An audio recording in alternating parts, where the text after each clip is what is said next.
January 1940, Berlin, Germany. Winter hangs heavy over Berlin. The streets are dark, disciplined, controlled.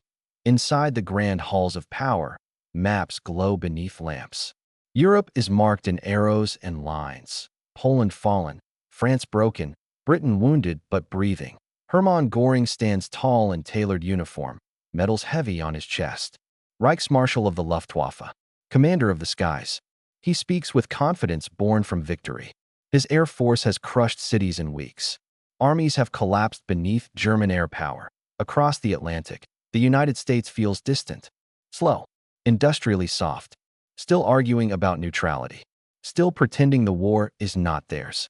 When Göring hears the words, 50,000 airplanes a year, he laughs. Not privately, openly. To Göring, the idea is absurd. America has never built planes at scale. Its factories are untested, its people unprepared. But while laughter echoes in Europe, something quieter is beginning elsewhere. In empty fields, in half-built factories, in drafting rooms filled with blueprints. No speeches, no laughter. Only the sound of machines waiting to be switched on, and a war that will soon be decided not by arrogance, but by production. That belief, so confidently dismissed, would collide with reality in ways the Luftwaffe never recovered from. Europe and the world, 1939 to 1941, by the winter of 1940. The balance of power in Europe appeared settled. Germany had done what many believed impossible. In less than a year, Adolf Hitler's forces had torn through Poland, shattered France, and forced the British Expeditionary Force into a desperate evacuation at Dunkirk. The speed of victory stunned the world. At the center of that shock stood air power. The Luftwaffe was not merely a supporting arm of the German military. It was its spearhead. Dive bombers screamed over cities. Fighters swept skies clean. Airfields were smashed before ground troops arrived. To observers across Europe, the message seemed clear. Modern war belonged to those who ruled the air. Hermann Göring embodied that belief. A First World War fighter ace, a founding member of the Nazi movement, and now Reichsmarshal of the German Reich, Göring had built his identity on the idea that air superiority was decisive. In Poland, Luftwaffe aircraft destroyed enemy communications within days. In France, they paralyzed movement and morale. The Blitzkrieg was not just tanks. It was aircraft coordinating destruction at a scale never seen before. By mid-1940, Germany's enemies were on the defensive. France had surrendered in June. Britain stood alone, relying on the Royal Air Force to prevent invasion. The Battle of Britain became a test of endurance rather than conquest. But even there, Göring believed victory was only a matter of time. German intelligence reported British losses. Bombing raids intensified. Confidence hardened into certainty. Beyond Europe, the war still felt distant. The United States remained officially neutral. The scars of the First World War ran deep in American politics. Isolationist sentiment dominated Congress. Many believed Europe's conflicts should remain Europe's burden. The U.S. Army ranked far below those of major powers. Its air arm, the U.S. Army Air Corps, was small, fragmented, and underfunded. In 1939, the United States possessed fewer than 3,000 combat-capable aircraft. Many were outdated. Production rates were modest. Factories built planes in dozens, not thousands. Compared to Germany, Britain, or even Japan, American air power looked theoretical rather than real. From Berlin, this disparity appeared permanent. German planners assessed nations not only by resources, but by political will. The United States seemed unwilling to mobilize. Its democracy argued while Europe burned. Its economy, though vast, appeared slow to shift toward war. This perception shaped German confidence. Göring, in particular, saw no rival across the Atlantic. The Luftwaffe already produced tens of thousands of aircraft. German factories worked efficiently, tightly controlled by the state.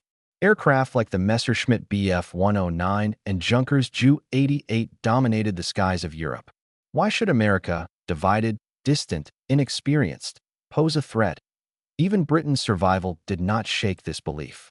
Göring viewed the Battle of Britain as a near miss, not a failure. He blamed weather, intelligence gaps, and strategic miscalculations, not industrial weakness. Germany still appeared unstoppable. Meanwhile, global war widened. Italy joined Germany in June 1940. Japan expanded aggressively across East Asia. Axis victories reinforced a sense of inevitability. Democracies seemed slow. Dictatorships seemed decisive. Yet beneath this surface, reality was more fragile than it appeared. German industry, though advanced, was not limitless. Aircraft production faced bottlenecks in aluminum, fuel, and skilled labor. The Luftwaffe lacked a long-term strategic bomber program. Its doctrine emphasized short wars, not sustained global conflict.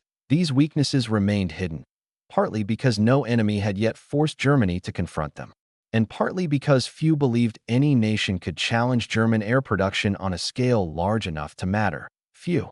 Except one man in Washington, D.C. Europe fought for survival, and Berlin celebrated dominance. A different calculation was quietly forming across the Atlantic, one that viewed the war not as a campaign of months, but of years.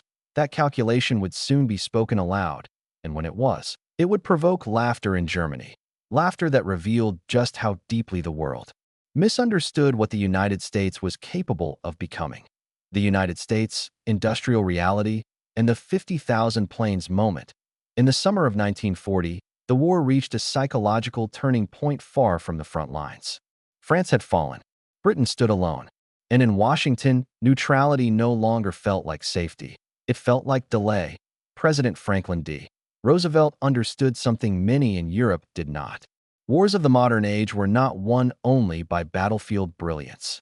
They were won by endurance, by factories, by logistics measured not in weeks, but in years. At the time, the United States was unprepared for war in any traditional sense. Its military ranked 17th in the world. Its air force lacked cohesion. Aircraft production was spread across competing manufacturers with limited coordination. Even the idea of mass-producing airplanes was controversial. Aviation, to many Americans, was still a specialized craft, hand-built, slow, expensive, but Roosevelt saw beyond that limitation. On May 16, 1940, he addressed Congress with words that stunned even his own advisors. The United States, he declared, must be capable of producing 50,000 military aircraft per year. The number was unprecedented. It exceeded German production. It exceeded British production. It exceeded what American industry had ever achieved, not just in aviation, but in any single category of complex machinery. Reaction was immediate and skeptical. Military planners quietly doubted feasibility. Aircraft manufacturers privately questioned where the skilled labor would come from. Congress worried about costs. Isolationists called it provocation. Abroad, the response was simpler. German officials dismissed it entirely. Hermann Göring, informed of Roosevelt's declaration, reportedly laughed at the figure. To him, it was propaganda, a political number, not an industrial reality. Germany had spent years building the Luftwaffe. It had trained workers, specialized factories, and centralized control. America had none of that, at least not yet. German intelligence assessments reinforced the dismissal. Reports emphasized America's fragmented industry and lack of mobilization culture. They noted labor disputes, peacetime regulations, and civilian resistance to conscription. From Berlin's perspective, the United States might talk, but it would not act in time. What Göring failed to see was the nature of American industrial potential. Unlike Germany, the United States did not rely on a single centralized war economy. Its strength lay in scale, adaptability, and resources untouched by bombing. Steel, aluminum, oil. America possessed them in abundance. More importantly, it possessed the capacity to reorganize civilian industry at speed once political will aligned. Even before entering the war, the United States began to change. The Lend-Lease program funneled aircraft to Britain. Automobile factories studied aircraft blueprints. Engineers redesigned production lines for speed rather than perfection.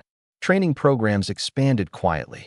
Airfields multiplied across empty land. By 1941, the goal of 50,000 aircraft no longer seemed symbolic. It became operational planning. Still, Germany remained unconvinced. The Luftwaffe's victories bred complacency. Göring believed air power was about quality, not quantity. Superior pilots, superior machines, superior doctrine. These would always triumph over mass production. That belief would soon face a test it was never designed to survive. That on December 7, 1941, Japanese aircraft struck Pearl Harbor. In a single morning, American neutrality ended. But so did restraint. The declaration of war unlocked what Roosevelt had been preparing for months. Factories expanded overnight. Contracts multiplied. Women entered industrial work in numbers never seen before. Aviation was no longer craft. It became assembly. And as the first production figures came in, one truth became unavoidable. The United States was not struggling to reach 50,000 aircraft. It was accelerating beyond it. Those early numbers marked the beginning of a shift the Axis powers could no longer ignore, a shift that would soon redefine the very meaning of air warfare. Hermann Göring and Franklin D. Roosevelt never met, but their worldviews collided across continents. Göring believed war was decided by decisive blows. His experiences in the First World War and early victories in the Second shaped his thinking. Speed mattered. Shock mattered. An enemy should collapse before long-term strain set in. The Luftwaffe was designed for this kind of war. Short, violent, overwhelming. Roosevelt believed the opposite. He had watched the industrial exhaustion of Europe in the First World War. He understood that modern conflict would favor nations capable of sustaining pressure year after year. His vision was not about brilliance in the air. It was about inevitability. Where Göring invested faith in pilots and prestige aircraft, Roosevelt invested in systems, training pipelines, standardization, supply chains. Roosevelt did not need American planes to be better. He needed them to be there, everywhere, continuously. This contrast would define the war in the air. Angle 2. Psychological arrogance versus industrial resolve. Victory shaped perception. By 1940, Göring lived inside a feedback loop of success. Poland had fallen in weeks, France in months. These outcomes reinforced a dangerous assumption that enemies would always break before Germany's resources did. The laughter at America's aircraft numbers reflected more than skepticism. It reflected disbelief that a democratic society could mobilize without coercion. Göring equated authoritarian control with efficiency. He underestimated the motivational power of existential threat. In the United States, the psychology was different. Pearl Harbor transformed public opinion overnight. Resistance vanished. What replaced it was anger, unity, and purpose. Factories became battlefields. Production targets became patriotic goals. American workers did not see aircraft as numbers. They saw them as weapons to be delivered, one after another, until the war ended. Angle 3. Strategic air doctrine. Precision versus volume. German air doctrine emphasized tactical dominance.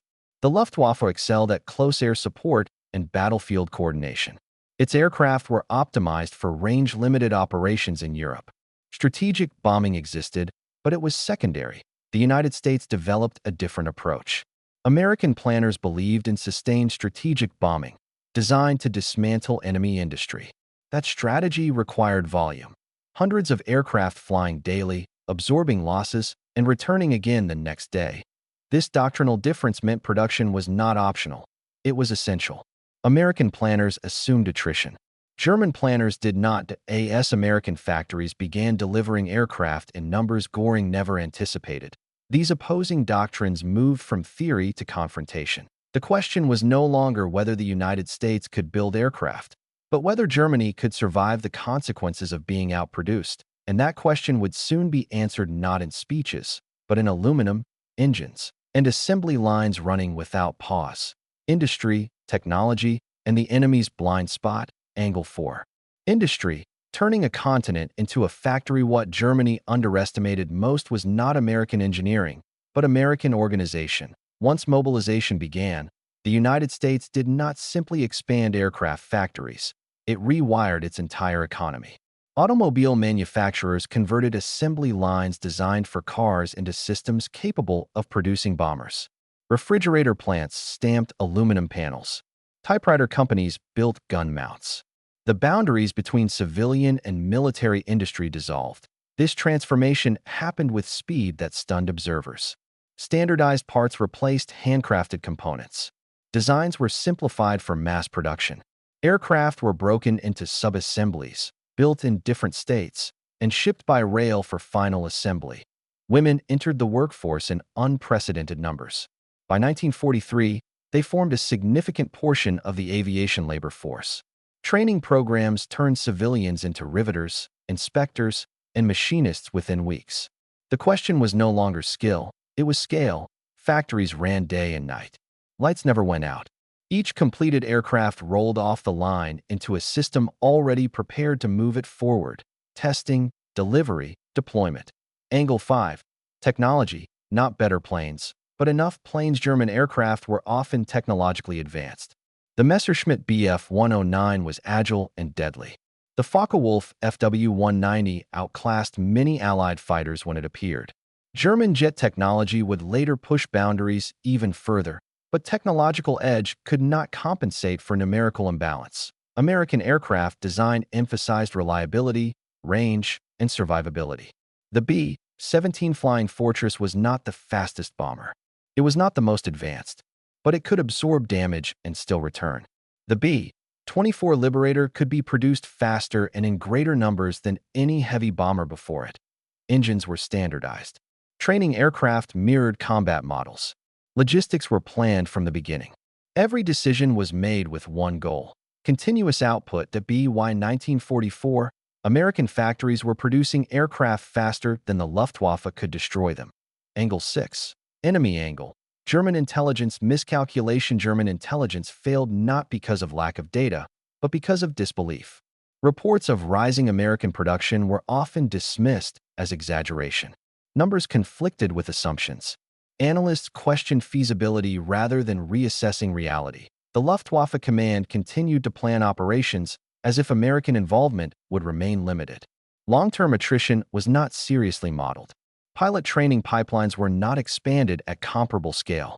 Fuel shortages went unaddressed. By the time German leadership recognized the magnitude of American output, the window for response had closed. What Göring once laughed at had become irreversible momentum, and momentum, once established, does not slow, it accelerates. That acceleration would soon reach a point where the war in the air shifted permanently, decisively, and violently. The turning point was approaching. From Pearl Harbor to total mobilization, 1941 to 1943, the morning of December 7, 1941, did more than pull the United States into the war that it removed every remaining limit. Within hours of the attack on Pearl Harbor, the conflict that Göring believed would remain European became global. Within days, Germany declared war on the United States. And within weeks, American industry shifted from preparation to full acceleration. There was no gradual build-up. There was no pause to debate feasibility. The switch had already been wired. Aircraft contracts exploded in scale. The War Production Board coordinated resources with authority unmatched in peacetime America. Aluminum allocation was centralized. Rubber substitutes were accelerated. Oil refineries expanded. Rail networks were reorganized to prioritize aircraft components. Factories that had never seen an airplane blueprint were now building wings, fuselages, and engine housings. Entire towns formed around airfields. Training bases multiplied across Texas, California, and the Midwest.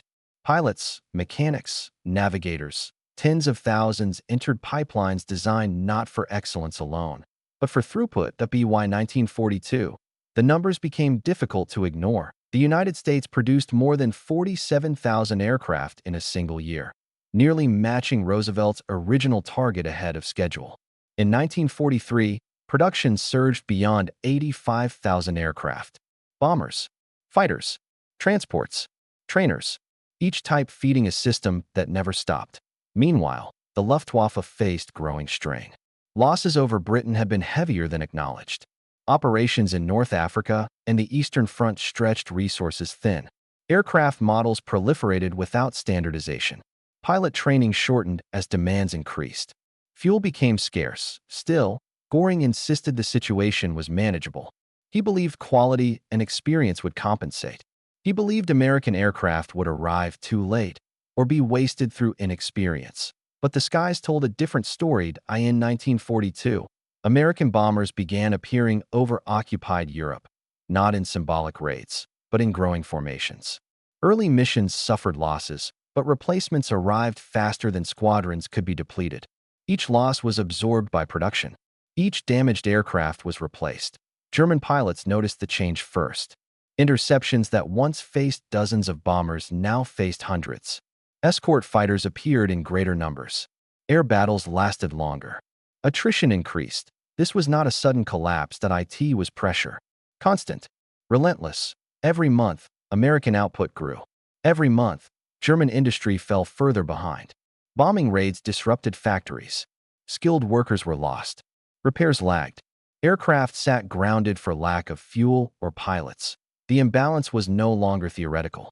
It was visible in the air. What Göring had dismissed as impossible was now shaping daily operations. German commanders adjusted tactics, conserving resources, avoiding engagements they once sought. And yet, the worst was still ahead, because the United States was not finished accelerating. The year that followed would not merely prove Roosevelt's claim correct. It would render it irrelevant. 50,000 aircraft was no longer the question. 100,000 was. The year the numbers became unavoidable. 1943 to 1944. By early 1943, the war in the air entered a new phase, not marked by a single battle, not announced by any speech, but revealed through arithmetic. The Axis could no longer escape. American aircraft production crossed a threshold that changed the logic of warfare. Factories delivered planes faster than the front could consume them. Assembly lines no longer waited for orders. They anticipated them. Aircraft were stockpiled, ferried, reassigned, and rotated with industrial precision. Losses that would have crippled any other nation became manageable statistics. In 1944 alone, the United States produced nearly 96,000 aircraft. The total wartime figure would exceed 300,000. The Luftwaffe, by contrast, entered crisis. German aircraft output did increase on paper in 1944, but the figures concealed collapse. Allied bombing shattered supply chains. Fuel shortages grounded squadrons. Replacement pilots arrived with fewer than half the training hours of their predecessors. Even advanced aircraft could not fly without gasoline or men to fly them. Hermann Göring could no longer laugh. Reports crossing his desk told a grim story. American bombers appeared over Germany daily, not as raids, but as routine. The skies filled with formations stretching horizon to horizon. Fighter escorts, once limited in range, now followed bombers deep into the Reich. The turning point came not in one engagement, but across months of sustained pressure. During Operation Point Blank, Allied air forces targeted the heart of German aviation production. Ball bearing plants, engine factories, aircraft assembly halls. Every strike forced Germany to divert fighters from the front. Every diversion reduced resistance elsewhere. German pilots fought with courage. Some units achieved remarkable kill ratios, but numbers erased heroism. Losses mounted faster than replacements. Veteran pilots died. New pilots arrived unprepared. Experience drained away. Göring's earlier belief that superior machines and skill would overcome mass collapsed under reality. The Luftwaffe was no longer choosing when or where to fight. It was reacting, conserving, withdrawing. The moment Göring had once dismissed had arrived fully formed. The United States had not merely met its promise, it had doubled it. The war in the air was no longer competitive. It was asymmetrical. Factories in Michigan, California, Texas, and Washington state, untouched by bombing, continued uninterrupted. While Germany rebuilt factories underground, America built more above ground. While German workers labored under air raids, American workers labored under fluorescent lights and production schedules. By mid-1944, Allied air superiority was no longer contested. It was assumed. The skies over Europe belonged to the Allies, not because of a single innovation, but because one nation had turned industrial capacity into strategic inevitability. This shift sealed more than the fate of the Luftwaffe. It sealed the outcome of the war. And as aircraft numbers filled the skies, their impact on the ground, and on Germany's ability to resist, became impossible to deny. Air superiority and the collapse of resistance. By the summer of 1944, the consequences of American aircraft production were visible everywhere the war was fought. The skies over Western Europe no longer belonged to Germany. Allied bombers flew in daylight with growing confidence. Fighter patrols swept roads, railways, and airfields almost at will. 4 German forces on the ground, movement became dangerous. For German industry, survival became uncertain. Air superiority was not an abstract advantage. It reshaped the battlefield minute by minute. In Normandy, Allied aircraft isolated the invasion zone even before the first troops landed. Bridges were destroyed. Supply columns were scattered. German reinforcements moved only at night, and even then, under constant threat. Luftwaffe resistance was limited, fragmented, and often absent. This dominance extended beyond France.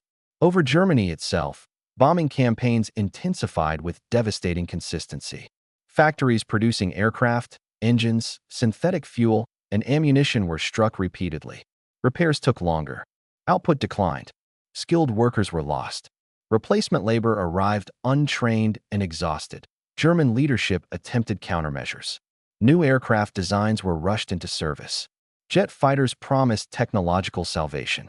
But innovation without fuel, pilots, or secure factories could not reverse the trend. The Luftwaffe's decline became self-reinforcing.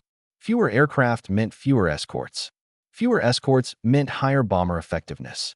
Higher bomber effectiveness meant deeper damage to production. The cycle tightened until recovery was impossible. American production ensured the Allies could accept losses without losing momentum. Entire bomber groups could be rebuilt. Fighter squadrons rotated seamlessly. Aircraft damaged one week were replaced the next. German pilots recognized the shift. Memoirs and reports speak of overwhelming odds, skies filled with contrails, escorts arriving endlessly, bombers appearing every day regardless of losses. What had once been an elite force became overstretched, undertrained, and depleted. Hermann Göring, once so confident, grew defensive and isolated. He blamed subordinates. He promised miracle weapons. He denied the scale of collapse even as evidence mounted. But numbers do not argue that by late 1944, the Luftwaffe was no longer a strategic force. It could not stop the bombing. It could not protect industry. It could not challenge airspace. The laughter of 1940 had vanished, replaced by a reckoning written in ruined cities, shattered factories, and skies Germany no longer controlled. Yet the full consequences of this imbalance extended beyond immediate military defeat. They reshaped the final year of the war and the world that followed. Strategic consequences and historical judgment. As 1945 approached, the war's outcome was no longer in doubt. What remained was measurement of loss, of failure, and of the forces that had truly decided the conflict. Germany's collapse was not sudden. It was cumulative, and at its core lay an industrial defeat that no battlefield victory could reverse. By the final months of the war, German aircraft production existed mostly on paper. Factories were dispersed, hidden, and bombed repeatedly. Jet fighters like the Me-262 arrived too late, and in too few numbers to matter. Fuel shortages kept advanced aircraft grounded. Training programs shortened to the point of futility. Young pilots entered combat with minimal flight hours and little chance of survival. Post-war assessments revealed the scale of the miscalculation. German planners had assumed that American production figures were inflated for morale. They believed distance, politics, and inefficiency would slow delivery. None of those assumptions survived contact with reality. American industry, protected by geography and powered by scale, had no equivalent vulnerability. Not a single major aircraft factory on the U.S. mainland was bombed. Production curves rose uninterrupted. Even logistical challenges were absorbed by redundancy and volume. Historians would later note that the air war over Europe was decided long before the last bombs fell. It was decided when Germany failed to anticipate a prolonged industrial contest. When leadership equated brilliance with victory and dismissed endurance as irrelevant, Hermann Göring's laughter became symbolic, not because it was unique, but because it captured a mindset. A belief that war could be won through momentum alone. That enemies would collapse before resources ran out. The reality was harsher. The United States did not just outproduce Germany. It redefined what industrial warfare meant. Aircraft were no longer rare assets. They were consumable instruments, replaceable and abundant. This shift overwhelmed systems designed for scarcity. The strategic bombing campaigns remained debated, their morality questioned, their effectiveness analyzed. But on one point, consensus holds.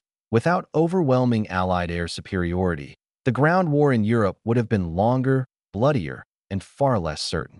When Germany surrendered in May 1945, the Luftwaffe was a shadow of its former self. The force that once dominated European skies had been defeated not by a single enemy, but by a production system it never believed possible. And in the ruins of the Reich, the lesson became clear. The most powerful weapon of the Second World War was not a plane, a bomb, or a general. It was the factory. Calm, philosophical ending. History often remembers the flash of battle, the explosions, the maneuvers, the heroism of men in uniform. Yet some victories are quieter. They are measured not in medals, but in sheets of metal rolling off assembly lines, in thousands of rivets joining wings and fuselages, in factories that never sleep. Hermann Göring's laughter at America's impossible plan for 50,000 aircraft embodies a timeless truth. Hubris blinds even the most powerful. Arrogance misreads capacity, underestimates determination, and ignores the unseen forces of organization and scale. The United States did not rely on a single genius or technological miracle. It relied on a system, on relentless production, on a citizenry mobilized in purpose and skill. The eventual creation of over 100,000 aircraft was not an act of bravado. It was an expression of endurance, planning, and collective will. In this, the story transcends war. It teaches that power is not only in action, but in preparation, that foresight can outweigh initial advantage, and that persistence, silent, steady, and disciplined, can outmatch brilliance when brilliance assumes the world will not respond. For the Luftwaffe, for Germany, and for Göring, the lesson arrived too late. For the world, it remains a reminder. In war, as in life, the scale of effort can determine destiny more than the scale of pride. And in the sky above Europe, once filled with arrogance, the lesson floated silently with every American bomber that took flight. Indisputable, relentless, and eternal.